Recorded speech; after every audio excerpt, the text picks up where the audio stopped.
Bon, mon cher Loïc, nous sommes rassemblés au domaine du Gapi ce jour pour apprécier, à la manière du gourmet, le premier cru de Gevrey, les Champeaux. C'est un climat que j'aime particulièrement, qui est parfaitement situé plein est, mais c'est toi tout à l'heure qui nous en parlera, parce que c'est toi qui fais le vin. Et avant ça, je voulais te rappeler que nous sommes là pour remettre sur le devant de la scène la dégustation du gourmet. Parce qu'aujourd'hui, c'est vrai, tout le monde pense, quand on déguste, on commence par le nez, premier nez, deuxième nez, troisième nez, quatrième nez éventuellement en s'appuyant sur la table ou sur le fût. Et l'immense majorité des amateurs aujourd'hui pensent qu'on a toujours dégusté comme ça. Or, c'est récent, ça date simplement des années 70, quand les ingénieurs de l'INAO ont voulu construire une dégustation scientifique pour normaliser des dégustations dont le vocabulaire à l'époque était un peu faible, et surtout pour essayer de repérer par la dégustation la typicité, comme on disait à l'époque, à une période où, toi tu n'étais pas né bien sûr, c'était la belle époque où on agrandissait les AOC d'une manière souvent excessive, et il fallait donc trouver une dégustation scientifique. Et à l'époque, il n'y avait pas grand scientifique qui s'intéressait à la chose, et les ingénieurs de l'INAO ont trouvé Jules Chauvet, qui travaillait sur l'olfaction, et qui en plus travaillait sur le lien entre le liquide et le verre. Et c'est comme ça qu'ils ont créé le fameux verre INAO, et qu'a démarré, sous l'impulsion de Jules Chauvet. On tient Jules Chauvet, mais on devrait aussi garder la mémoire de Sauvageot, qui a, lui, au niveau universitaire, développé l'analyse sensorielle. Et donc, maintenant, tout le monde commence par le nez. Alors que jadis, on était dans ta cave tout à l'heure, les gourmets sont venus souvent vraisemblablement dans cette cave parce que on sait que le commerce des vins était très très très florissant pendant l'Antiquité. Après, à la chute de l'Empire romain, ça a décliné. Ce sont les abbayes qui s'occupaient de diffuser au grand de ce monde un peu de leur vin. Et c'est surtout à partir du XIIe siècle qu'on redémarre un commerce qu'on va qualifier d'international, même si c'était surtout européen. Et c'est là que sont apparus les gourmets, et les gourmets qui ont vécu jusqu'à la Révolution française, suppression des corporations à la Révolution française, et ces gourmets, eh bien, ils dégustaient avec le fameux tas de vin. Tout à fait. Le verre à dégustation n'existe pas. Et qui dit tas de vin dit, eh ben, on va privilégier la bouche. C'est-à-dire que le rituel du gourmet, c'était de mettre d'abord le vin en bouche, en le mâchant dans un premier temps, en activant ainsi le sens qu'on appelle tactile du toucher, c'est-à-dire que le toucher de bouche était majoré par les gourmets. Ensuite, ils activaient en grumant, c'est-à-dire en remuant le vin en bouche, ils activaient à la fois le tactile et le gustatif. Et puis enfin, par la rétroolfaction, ils appréciaient les arômes. Donc les arômes n'étaient pas leur préoccupation majeure. Et on s'aperçoit que finalement, pour découvrir le message du lieu, c'est eux qui avaient raison. Le message du lieu s'exprime davantage en activant les trois sens de bouche, toucher, gustatif et rétro-olfactif, qu'en démarrant tout de suite par le nez. Et moi, pour la petite histoire, j'avais amené Henri chez ton père quand ton père a commencé à faire un peu de Vaune. C'est Henri Jaillet qui, au début des années 80, alors que je dégustais avec moult descripteurs olfactifs avec quelques copains de la Loire qui étaient venus avec moi chez Henri, et Henri me regarde, dit donc Jackie, oublie quand même pas que le vin, il n'est pas fait pour être reniflé, il est fait pour être bu. Et c'est là qu'il m'a dit, t'as bien lu le Jules Laval qui parle des gourmets, comment dégustaient les gourmets d'antan. Bref, on va déguster comme les gourmets, ça ne veut pas dire qu'on va se priver du nez, mais on va le faire dans un deuxième temps. On va déjà essayer de lire le message du lieu avec notre bouche. Et donc, comme on a choisi le Gevrey premier cru d'un millésime 2007, les fameux Champeaux 2007. Pourquoi? Parce que ça y est, il est arrivé à sa pleine maturité. Oui. On a oublié que les grands vins de terroir demandent du temps en bouteille, d'abord en fût, puis en bouteille, pour délivrer toute leur finesse, leur subtilité, et même au niveau des arômes. Parce qu'on sait maintenant qu'aujourd'hui, c'est une erreur de tout de suite apprécier le message du lieu par le nez. Parce que dans sa jeunesse, qu'est-ce qu'il dégage s'il est élevé en fût? Le fût domine, les arômes variétaux sont encore là, etc. Ouais. C'est seulement au bout d'un certain nombre d'années, quand le vin est arrivé à maturité, qu'on a ce fameux bouquet. Ouais. Donc, dis-nous quelques mots de ces Champeaux qui se trouvent donc sur la commune de Gevrey-Chambertin. Et tu me disais, au tout début, avant d'arriver à Brochon, toi. Voilà, donc c'est vraiment la première parcelle du côté Gevrey. Et donc, on a à peu près un tiers d'hectare, avec 2 années de plantation.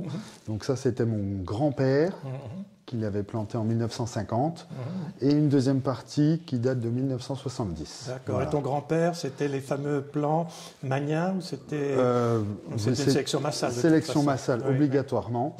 Et c'est vrai que vraiment, là, on sent vraiment la vieille vigne. Et comme tu l'as dit si bien, c'est vrai que c'est vraiment en bouche. En bouche, on sent cette matière, cette concentration, vraiment, et concentration naturelle de la plante, de la vieille vigne et de la sélection massale. Ouais. Et rappelle-moi, sur les Champeaux, il n'y a pas beaucoup de terre végétale. Voilà, là, même à certains endroits, on voit la roche-mère. Donc c'est vraiment en plus très difficile à travailler, mais voilà, ça donne vraiment un vin qui a quelque chose, qui a une âme. Voilà. Ouais. Et qui a une dimension minérale. Voilà, et ça, tu as tout à fait raison, le Champeau, c'est vraiment la minéralité. Et qui va s'activer en fin de bouche, on en parlera tout à l'heure, par une sapidité incroyable. C'est-à-dire que là, j'ai déjà apprécié plusieurs lampées, comme on disait jadis, et ça me met en joie d'une part, et puis d'autre part, je salive bien, et j'ai envie de finir la bouteille tranquillement avec toi. Voilà, avec le vin qui va se prend pas la route, etc. Il va se réchauffer tout doucement, tranquillement. Revenons, puis je t'interrogerai après sur les différents moments du message du lieu. Le premier message, effectivement, c'est le tactile. C'est à la fois la consistance, la texture et la souplesse, c'est-à-dire la flexibilité de la consistance. C'est-à-dire qu'on a négligé aujourd'hui, mais c'est comme ça, hein, c'est pas ni bien ni mal, c'est comme ça. On a oublié que le vin, c'est déjà une matière, donc ça pèse plus ou moins en bouche. D'où le terme consistance plus que puissance, parce que la puissance, tu peux l'arranger avec la gomme arabique, avec un tas de produits œnologiques d'aujourd'hui, alors que, comme tu l'as dit très justement, la consistance et sa flexibilité, elle est naturelle. Voilà. C'est-à-dire qu'on a une bonne consistance, pas énorme, hein, elle n'est pas aussi énorme que dans ton Chambertin ou que dans ton Mazy, ou que même dans ton Charme et ton Mazoyère. En revanche, elle est d'une flexibilité, c'est-à-dire que la souplesse, la sensation de souplesse en bouche, un peu de ressort, ça fait. Ah oui, c'est exactement ça. C'est une belle énergie. C'est énergie. C'est vibrant. Et ça, c'est déjà un premier message. Et pour finir, le message majeur du tactile, c'est la texture. Poupon, avant Henri Jaillet, René Angel, avant Pierre Poupon, quand il qualifiait les grands vins de terroir, il commençait par parler de la texture, qui va du velours au soyeux, en passant par le taffetas, etc. Et là, on commence à avoir une sensation de soie, une soie relativement épaisse. On n'est pas dans le gros velours des grands crus. On est dans ce soyeux, mais un soyeux avec une jolie consistance, c'est-à-dire que ça marche bien. Et ça, vraisemblablement, parce qu'il y a de l'argile un petit peu, mais c'est surtout le calcaire. Voilà, on est le vraiment calcaire complètement sur la qui va là nous donner calcaire, une consistance qu'on peut même qualifier même déjà de vibrante. C'est-à-dire qu'avant avant même de parler du gustatif, parce qu'une fois qu'on a activé le tactile, on active le gustatif avec le fameux descripteur des gourmets que j'ai retrouvé dès le XIVe siècle, la viscosité.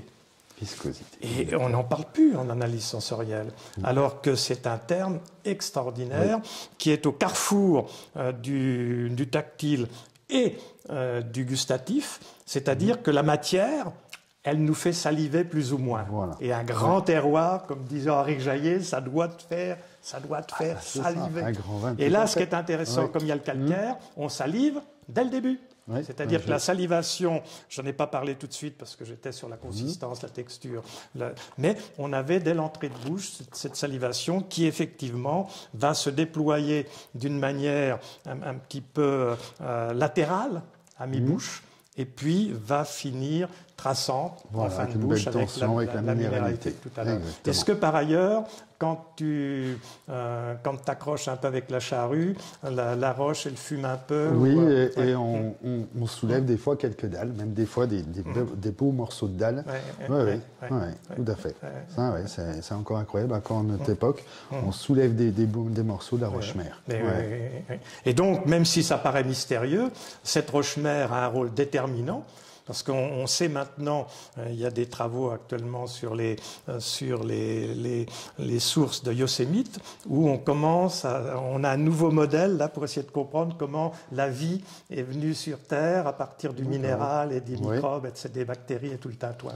Donc le minéral a vraiment une dimension importante. Donc au niveau gustatif, là on a cette jolie viscosité, une viscosité salivante dès l'entrée de bouche, qui s'étale après et qui trace en fin de bouche. Donc la salivation, elle ne nous quitte pas un moment. Tu vois, en te parlant, là, c'est un petit moment que je l'ai pas remis en bouche. Il se réchauffe, donc c'est vraiment parfait pour Et puis, comme il est arrivé à maturité, c'est là qu'on a toute cette énergie et que les gourmets qui ne parlaient pas forcément d'énergie, en tout cas, je n'ai pas retrouvé le terme, en revanche, ils parlaient de vivacité plus que d'acidité. Aujourd'hui, on parle beaucoup d'acidité, alors que je pense que le terme de vivacité est meilleur, parce que ce n'est pas parce qu'il y a énormément d'acide que le vin va donner cette sensation-là, c'est qu'il y a un terroir calcaire, là pour le coup, qui donne cette belle vivacité. Je suis complètement d'accord avec toi.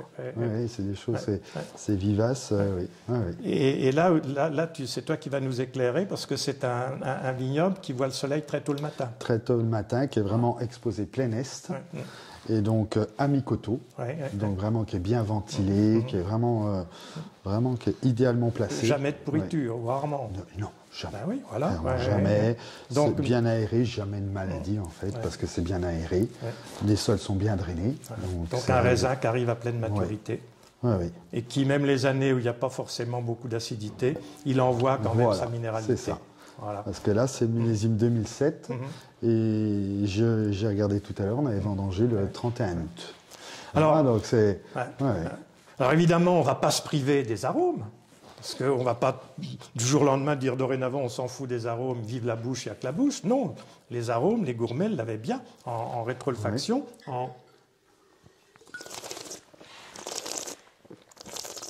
Et là, on profite des arômes. En grumant. Et donc, ce qui est intéressant aussi, c'est que même en dégustant comme ça, on ressent encore plus d'arômes que si on commence tout de suite par le nez. C'est-à-dire que comme la bouche métabolise, eh bien, par la métabolisation, l'ensemble de ce qu'il y a dans le vin va se déployer, arômes compris, donc on a plus encore de messages aromatiques par la rétro-olfaction que par l'olfaction directe. Ah oui. Voilà. Et donc là, on a à la fois ces notes qu'on mettait tout à l'heure un petit peu sur un peu de fumée, mais de fumée noble, c'est-à-dire on est dans quelque chose d'épicé. Alors c'est pas les épices du chambertin et du mazoyer, c'est des épices beaucoup plus douces qui prennent pas le pas sur des fruits. Des fruits qui se compotent un peu. Là, on n'est pas dans le fruit mûr, on est dans le fruit compoté. On n'est ni dans la confiture, ni dans le fruit frais. On est dans quelque chose qui se compote. Et puis surtout, ce qui est génial avec les champots, tu sais que c'était aussi Je sais que ton père l'aimait beaucoup, et c'était aussi un climat que Denis Mortet aimait beaucoup aussi. Avec ici, avec ton père et ta mère, on s'en est tapé quelques-unes de Champeaux. Et donc, il y a toujours dans les Champeaux une touche florale qui est rare, qui est pas toujours aussi évidente de ce côté-là de Gevrey, mais qui est toujours présente et qui, bon, pour certains, évoque la violette, pour d'autres, évoque des fleurs. Mais c'est quand même plus souvent des évocations de violette qui nous viennent. Tout à fait. Et là, aujourd'hui, ça y est, il tout à fait. La violette, régulièrement, sur le Champeau, c'est vraiment la violette. Alors, bien évidemment, on va apprécier la longueur et justement la persistance aromatique. Et donc, le gourmet, une fois qu'il avait apprécié le vin par la bouche, il le regardait, le mirait. Voilà. Oui, donc là, on va se dire 2007. Tu calcules plus vite que moi. Ça fait combien d'années? Maintenant 14 ans. Ah oui. La robe n'est pas usée. Non. Elle est encore d'une présence qu'on va presque qualifier d'insolente. Oui. Parce que 2007, en plus, c'était pas le millésime le plus exceptionnel des années 2000. Non. Mais malgré tout, c'est un beau millésime. On a la démonstration. Il arrive bien là. Et du coup, aujourd'hui, pourquoi c'est intéressant de revenir à l'appréciation du gourmet? C'est que quand on déguste comme ça, on active tous nos sens. Alors que si on commence par le nez, premier nez, deuxième nez, troisième nez, quatrième nez, que fait le cerveau quand le vin va entrer en bouche? Il va chercher à affiner l'aromatique, comme disent les sommeliers aujourd'hui. Et donc, la dimension de l'olfaction va prendre tellement de place que certaines fois, on en oublie le tactile, ce qui est quand même incroyable. Et puis surtout, on ne se centre plus assez sur ce que les gourmets mettaient en avant, la salivation. Un grand vin, c'est un vin salivant et c'est un vin sapide. C'est-à-dire que, comme disait Henri, on va chercher la deuxième et éventuellement la troisième. C'est ça, alors qu'il avait la chance, lui, comme dans les années 80, il était déjà connu, on lui donnait tous les vins monstrueux d'aujourd'hui, dits du Nouveau Monde, etc.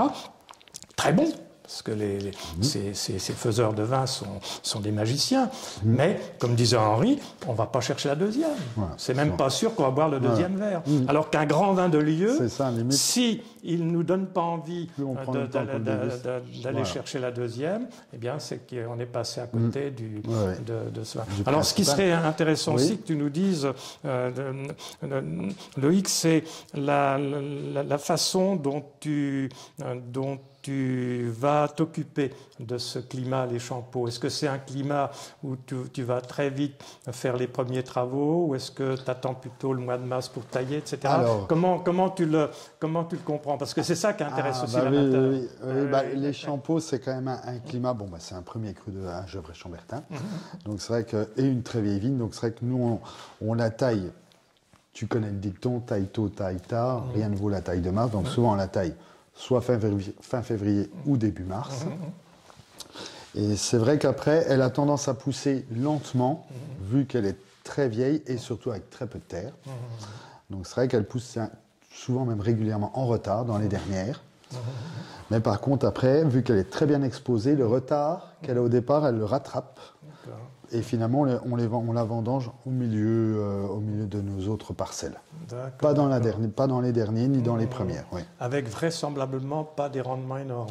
Non, des petits rendements entre 20, même en dessous de 20 hectolitres hectares, à 25 hectolitres. Donc, pour les gens qui vont le déguster avec nous, d'où cette sensation quand même de superbe consistance. C'est pas la grosse consistance du côté sud de Gevrey, mais malgré tout, c'est une consistance qui s'impose et qui, au niveau de la forme, nous donne quelque chose un petit peu d'une forme qui au début n'est pas énorme, mais à mi-bouche, elle va commencer à prendre l'ampleur. Et puis après, comme c'est un vin très salin, très minéral, et c'est à la minéralité qui finit. Ça s'en va tranquillement. Tout à fait, c'est une très bonne analyse. Et c'est un vin aussi qui a été vinifié avec beaucoup de vendanges entières. Ça, tu connais les vins du domaine, donc c'est vrai qu'on a toujours vendangé avec beaucoup de vendanges entières. Ce qui apporte aussi également beaucoup de comme tu disais, soit peut-être ce léger côté floral, peut-être aussi, mais c'est vrai que c'est vraiment un très beau vin, et surtout après 14 ans, voilà, là c'est la bonne phase pour le déguster, quoi. Alors merci. Puis Oui. évoquer aussi que maintenant, parce que nous, avec Henri Jaillet, on a eu, enfin, surtout moi, parce qu'Henri, lui, il a toujours dégusté comme ça, Aubert du Vilaine aussi, mais moi, j'ai découvert cette façon de déguster grâce à Henri Jaillet, et du coup, comme j'ai fait tout un travail de recherche, j'ai trouvé un jeune chercheur qui s'appelle Gabriel Lepouzet, qui va nous donner, lui, les bases neurophysiologiques, neurobiologiques, les bases scientifiques, pour montrer que les gourmets, empiriquement, ils avaient compris que lire un message de lieu, lire un message de terroir, c'est d'abord avec la bouche que ça se passe. Sans négliger, bien sûr, la dimension aromatique, tout à fait. mais c'est déjà en réactivant toucher gustatif et rétro-olfactif que l'on a le plus beau message du lieu. Et de surcroît, la jouissance est décuplée parce que tous nos sens sont en action. Ouais. Santé. Allez, santé, Jackie.